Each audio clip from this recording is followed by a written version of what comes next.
Wait, no, you moved it. It's fine. Welcome to another episode of Rubber Duck Rants, the podcast where we float through the chaos Ladies, of the calm Nile down. and take a quacky dive into topics that really make us squeak with curiosity. We're your hosts, Parker, Maddox, and Keegan. Today, we're going off the rails, or should I say, off the dam. Man, are you funny? Yeah, really funny, man. We're talking about something big, something massive, even bigger than the low table. Wait, really? Yeah, bigger I than thought that was the low table. biggest thing on earth besides you. Besides you, yeah. It's the Nile River, specifically the Great Dam. Isn't that a crocodile? No, the Nile River is not a crocodile. Hi, Mr. Lorenzo. Yeah, We're doing it for you. Kate, It's Oh, fine. yeah, you are brother. such... Okay, we're restarting. This is, No, we're this is- not. it's Oh my going good. God. Okay. What were some of the reasons for the Gerd Dam? Personally, I think it's just a big pile of concrete, waste of money. But that's how I view it. So are But you. what were some of the reasons for construction on the Gerd Dam? Well, some of the reasons were for electricity production in Ethiopia, and to help solve some energy shortages, and to help get rid of sediment and hopefully protect the surrounding cities from having to drink dirty water. But there's a lot of drawbacks to it, like possibility of reduced river flow and less hydropower, which is power coming from the water. But there's also some benefits, which it could help to prevent the amount of sediment flow from the day so the water is not as dirty. Bro, can you guys be quiet for a second? Keegan, we're filming. But, yeah, so But over 20,000 farmers have been displaced because of the dam. and that means 20,000 less more resources that, 20,000 farmers. That's a lot of... That's that's- a lot of farmers. lots of food. But Parker, how is pollution affecting the Nile? Well, plastic bottles, bags, and other debris clog the river, affecting its flow and creating an unfavorable environment for aquatic life. So those fishies, they're swimming around in the dirty water. And that's not good, because if you eat the fish, you could potentially have a disease in And the then fish. if you have to drink the water, that's dirty water. Does Yeah. that include all the industrial waste?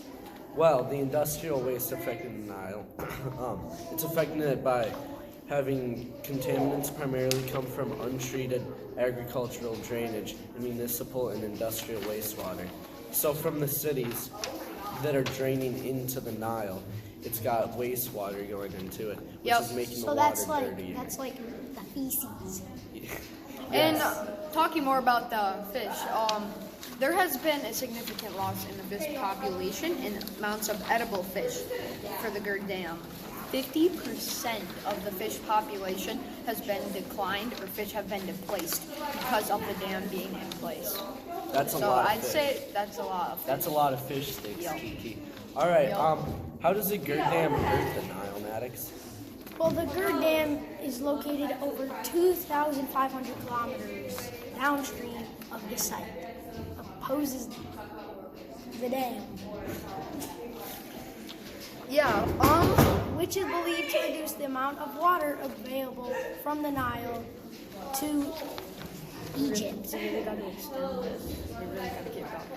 But, and with all these other problems too, there has been efforts from people trying to hopefully make this dam better.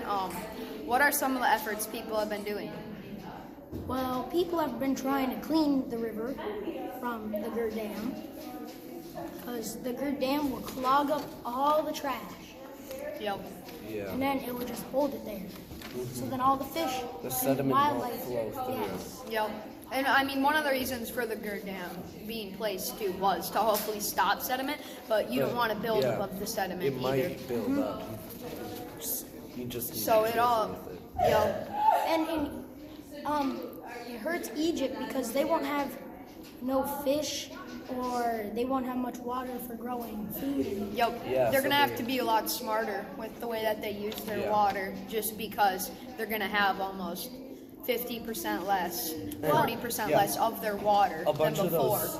those cities downstream, villages and all that, rely on the Nile to Yo, survive. But Like, talking about Ethiopia, they do make 28 billion US dollars just off the Gerd Dam alone. yeah, And- between 2020 and 2060, yeah, it'll make 20 $8 billion.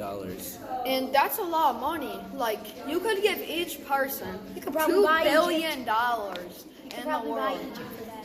Yeah, Yeah, Egypt's a big country. yeah. Large. Yeah. What else? There's also been a very big, like massive Berlin, a big possibility of reduced river flow. So yeah, like we were saying earlier, people have to be a lot smarter with how they use their water.